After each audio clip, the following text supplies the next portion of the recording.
Olá, hoje eu estou aqui com o Dr. Paulo Morínigo, sócio fundador da Calduro e Morínigo Advocacia e assessor jurídico da Unimed Santa Catarina, para a gente falar do rol de procedimentos da ANS. Doutor, boa tarde. Rol de procedimentos da ANS é um tema muito discutido no âmbito dos planos de saúde. Para a gente começar a entender, o que é o rol de procedimentos? Até 1998, a venda de planos de saúde era livre. Ela, juridicamente, corresponde ao que a gente chama de contrato atípico. Em 98 surge uma lei. Essa lei, ela traz alguns conceitos básicos que permitiram a construção do mercado de plano de saúde regulamentado. Dentro desses conceitos básicos, vem o de rol de procedimentos. Antes, o contrato plano de saúde era um documento em que a operadora dizia o seguinte, como disse, nem era operadora, a empresa dizia, nós cobrimos os tratamentos para cardiologia. Mas que tratamentos propriamente eram esses que estavam cobertos? Não era especificado. Não era especificado nada, Ana. Nem mesmo prazos. Eram comuns os planos que, inclusive, restringiam tempo de internação, não cobriam órteses e próteses que eram utilizadas no próprio procedimento cirúrgico e assim por diante. A Lei 9656 ela veio para trazer uma produção do consumidor. Como é que ela fez isso, basicamente? Primeiro, ela disse o seguinte, operadoras de plano de saúde, ou melhor, empresas, daqui para frente, quando forem comercializar plano de saúde, vocês passam a ter o nome de operadora, tem que ter um registro na Agência Nacional, e vocês vão poder vender plano de saúde a partir da seguinte referência.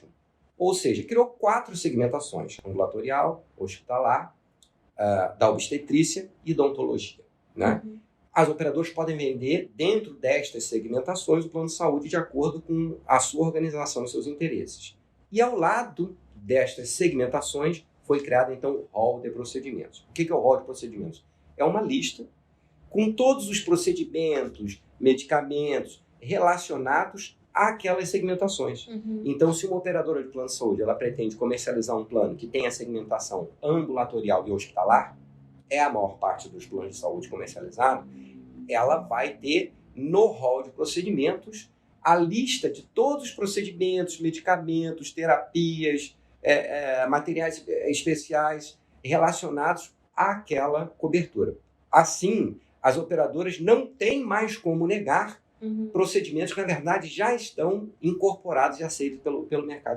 E pra gente ter uma noção de quão ampla é essa gama, né? Mais ou menos de quanto que a gente tá falando, né? Pra gente ter noção de dimensão, né? Quantos procedimentos, enfim, estão incluídos. Atualmente, o rol de procedimento ele conta com mais de 100 mil itens entre os procedimentos que são lá previstos e os outros itens.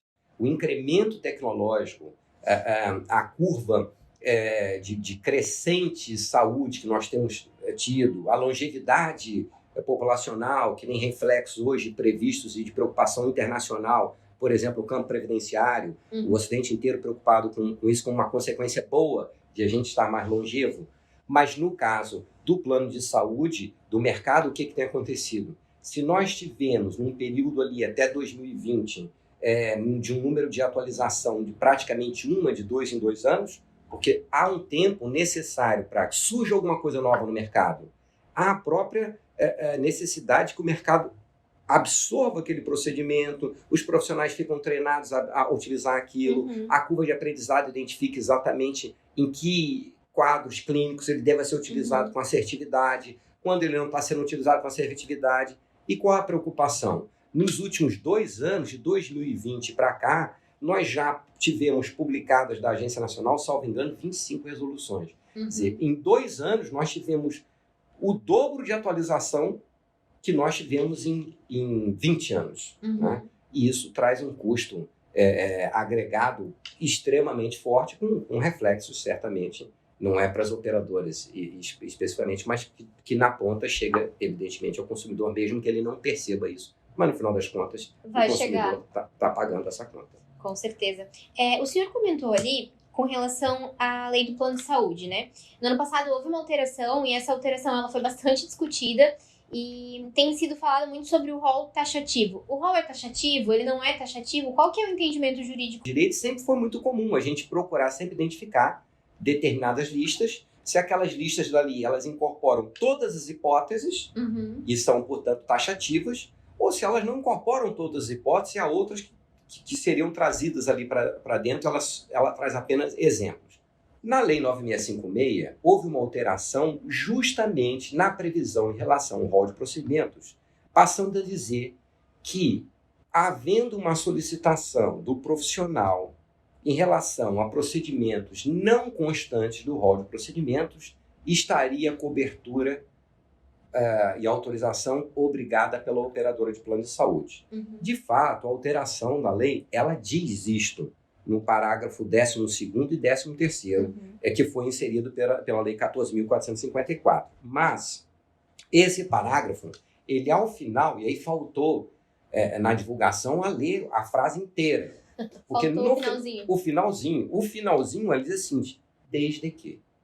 Então, é verdade, houve uma alteração na Lei 9656 para dizer que é possível haver a obrigatoriedade de cobertura de algo que não esteja no rol, desde que. Ou seja, ele estabelece uma condição. Uma condição. Ou condições.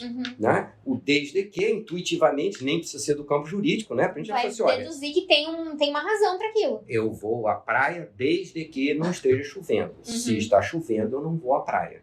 Né? Então, há uma condição estabelecida ou condições estabelecidas para que procedimentos que não estão no rol sejam cobertos. Então, na verdade, no mundo do direito se inventou uma expressão mais recentemente, eu sou um pouco crítico em relação à expressão, que chama de taxatividade mitigada. Ou seja, taxatividade que não é taxatividade. Né? Algo para mim é taxativo ou não é. Mas aqui basta a gente entender o seguinte, ou seja, o rol continua como sendo a lista. A própria lei diz no caput deste artigo, diz o seguinte, o rol é a lista de referência. A palavra referência é que indica o seguinte, quando o consumidor vai pedir algum procedimento, dentro daquelas segmentações, até do ponto de vista organizacional, as operadoras vão consultar este rol, que tem mais de 100 mil itens, para verificar o seguinte, o meu plano contigo combinou que você tem direito ou não tem direito a essa cobertura dentro desses mais de 100 mil itens. Se não estiver dentro desse rol, então eu não preciso cobrir? Em princípio, não. Mas há exceções com base nesse desde que. Então, esta foi a alteração, na verdade, incorporada recentemente na Lei 9656, não de eliminar a taxatividade, que agora o que foi pedido tem cobertura, porque seria até uma irresponsabilidade com o consumidor e com o mercado de uma maneira geral, mas de oficialização de uma abertura de exceção que, na verdade, o próprio Poder Judiciário já vinha adotando como uma aplicação prática nas decisões, especialmente o chamado STJ, o Superior Tribunal de Justiça, já tinha alguns antecedentes que indicavam esse caminho de uma porta de exceção. E essas condições, essas exceções, o que a lei versa sobre isso?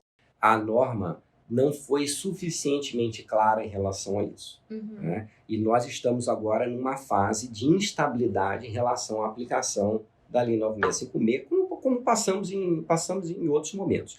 Mas, basicamente, foram inseridos 2 incisos no parágrafo que prevê essa possibilidade de autorização excepcional que não esteja no rol, com referências que vão buscar uma homenagem à técnica médica assistencial, ao respeito que se deve ter à avaliação médica propriamente de eficiência ou não daquele procedimento.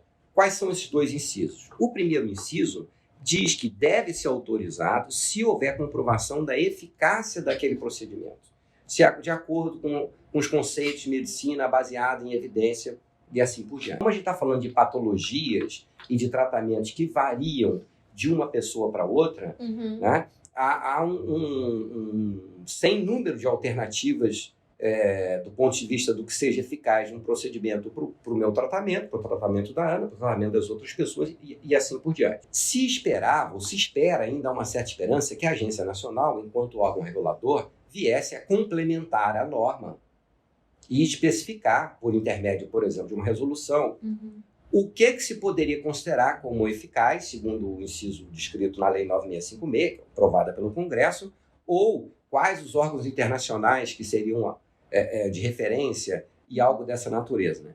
E ao lado desse requisito, logo em seguida, como segundo, também buscando o mesmo conceito de eficácia, ela fala em recomendações do CONITEC ou de órgão internacional. CONITEC é um órgão que faz esse trabalho que a Agência Nacional faz com seus órgãos técnicos de avaliação, de incorporação de novos procedimentos e assim por diante dentro do rol de procedimentos.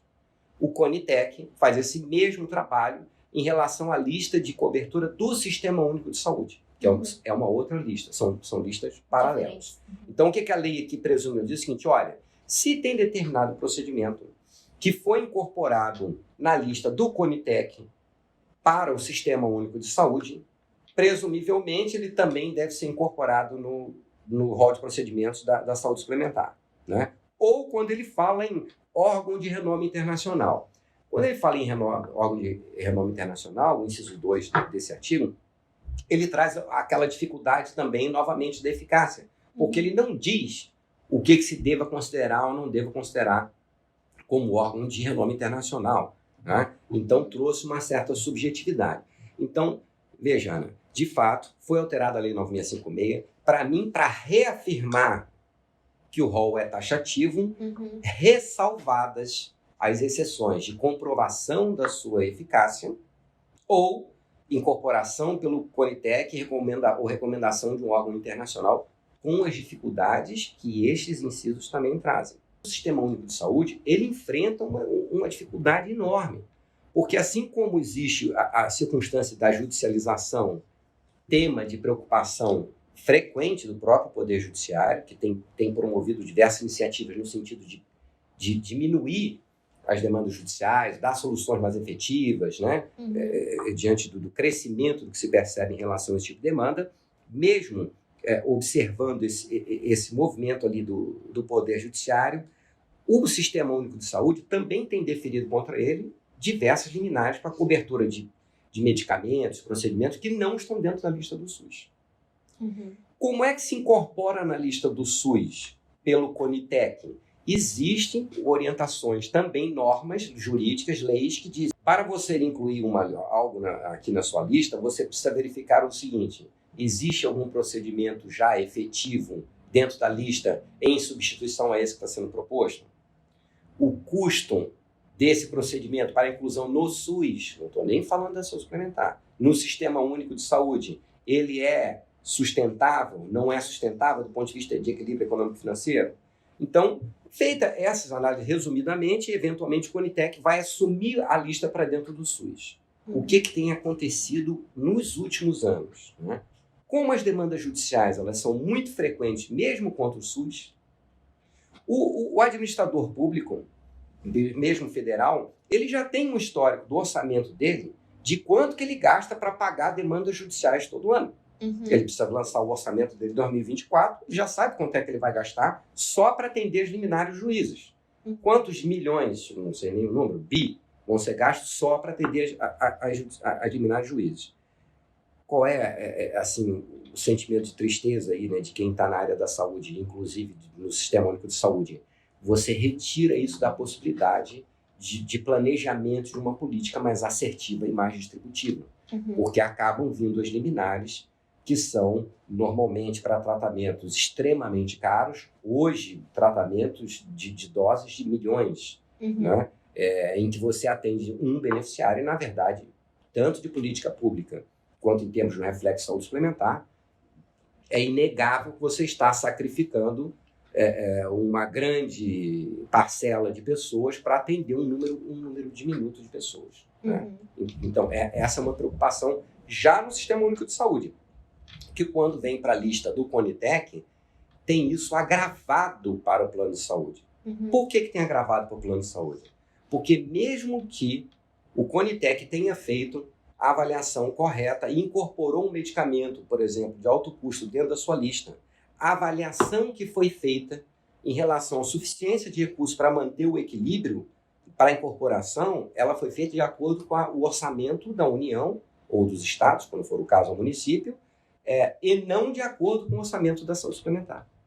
Então, existe uma preocupação maior em relação ao rol de procedimentos, não ser taxativo, a ter essas linhas de exceção, quando não se tem essa avaliação dos reflexos que vai surgir na saúde suplementar, que no final das contas vai ser revertido para os próprios beneficiários do plano de saúde. Não é possível a gente imaginar que a análise de sustentação que foi feita para a incorporação no Conitec do SUS sirva automaticamente para a incorporação na saúde suplementar. E a Agência Nacional também, nesse ponto, infelizmente, tem falhado, não tem feito essa análise, né, com grave preocupação para as operadoras de uma maneira geral.